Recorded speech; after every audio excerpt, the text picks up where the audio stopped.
संपूर्ण अमरावती जिल्ह्यामध्ये पावसाने कहर केला असून गेल्या 1 महिन्यापासून पडत असलेल्या मुसळधार पावसामुळे शेतकऱ्यांचा शेतातील पिकांचे अतोनात नुकसान झाले व शेतकरी हवालदिल झाला। त्यामुळे हवालदिल झालेल्या शेतकऱ्याला दिलासा देण्याकरिता व मदत मिळवून देण्याकरिता अमरावती जिल्ह्याच्या माजी खासदार नवनीत राणा या अमरावतीच्या दर्यापूर व अंजनगाव सुर्जी तालुक्यातील गावागावातील शेतकऱ्यांच्या बांधावर जाऊन नुकसान झालेल्या शेताची नुकतीच पाहणी केली। बांधावरूनच माजी खासदार नवनीत राणा यांनी राज्याचे कृषी मंत्री दत्तात्रय भरणे व अमरावती जिल्ह्याचे जिल्हाधिकारी यांना दूरध्वनीद्वारे शेतातील परिस्थिती सांगून सरसकट पंचनामे करून शेतकऱ्यांना दिवाळीपूर्वी जास्तीत जास्त नुकसान भरपाई देण्यासंदर्भात चर्चा केली। दादा नमस्कार, मंत्री महोदय नमस्कार। अच्छा असं आहे की माझं जे अमरावती जिल्हा आहे ना, खूप मोठ्या प्रमाणात आपल्याला संत्रा होते, सोयाबीन होते, कपास होते, तूर होते, मूग होते। आता काय झालेलं आहे, आमचे काही मंडळ आमच्या जिल्ह्यामध्ये ना, तहसीलदार आणि कलेक्टर जिल्ह्याचे याच्यावर काही मंडळ सोडलेले आहे। माझी विनंती आहे शेतकऱ्यांचे की आपण सरसकट त्यांना आदेश द्या। हा हा हा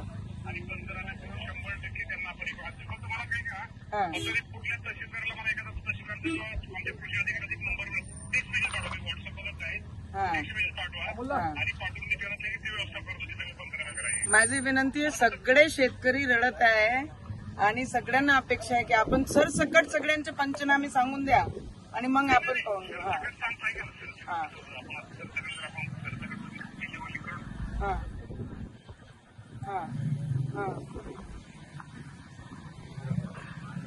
ठीक आहे ना, मी कलेक्टर साहेबांचा नंबरही आपल्याला पाठवते आणि एखादी तहसीलदारांची नंबर पाठवते मी, आपण एकदा त्यांना सांगून द्या। आपलं पूर्ण अमरावती जिल्ह्यातच खारपान पट्टा आहे, संत्र्याचा भाग आहे, सोयाबीन आहे, सगळं आहे। मी तुम्हाला डिटेलच पाठवते। खूप खूप फक्त आमच्या शेतकऱ्यांची दिवाळी अंधारात जाऊ देऊ नका, बाकी सगळं चालते आम्हाला। बस बस बस, खूप खूप धन्यवाद दादा, खूप खूप धन्यवाद। नमस्कार।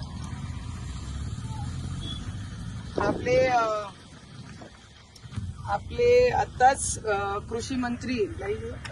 कृषी मंत्री महोदयांसोबत आपण बोललो आताच, आणि आमच्या अमरावतीमध्ये खूप सारा पाऊस आपल्या अमरावती जिल्ह्यामध्ये आलेला आहे आणि मराठवाड्यापेक्षा कमी जरी असला पण जे सोयाबीन आहे, तूर आहे, मूग आहे, उडद आहे, कपास आहे, ज्याची आज दर्यापूर अंजनगाव मध्ये आम्ही पाहणी केली, हातात शेतकऱ्यांना काहीच सापडणार नाही। आणि त्याच्यामध्ये काही मंडळ म्हणतात ते पंचनाम्यावरनं त्यांनी वगळलेले आहे, तर आम्ही त्या विनंती करण्यासाठी केलाय की बा ज्यांचे नुकसान झाले पंचनामे करून त्यांनी जर वरती पाठवले तर आमची सरकार त्यांना मदत पूर्ण करणार आहे। त्याकरिता आपण कृषी मंत्री साहेबांसोबतही बोललो, त्यांनी रिस्पॉन्स त्या पद्धतीने दिला आणि येणाऱ्या काळामध्ये आमचे जे मंडळ सुटणार आहे, जे सोडलेले आहे ते सुटले नाही पाहिजे, त्यासाठी आपण प्रयत्न करत आहे।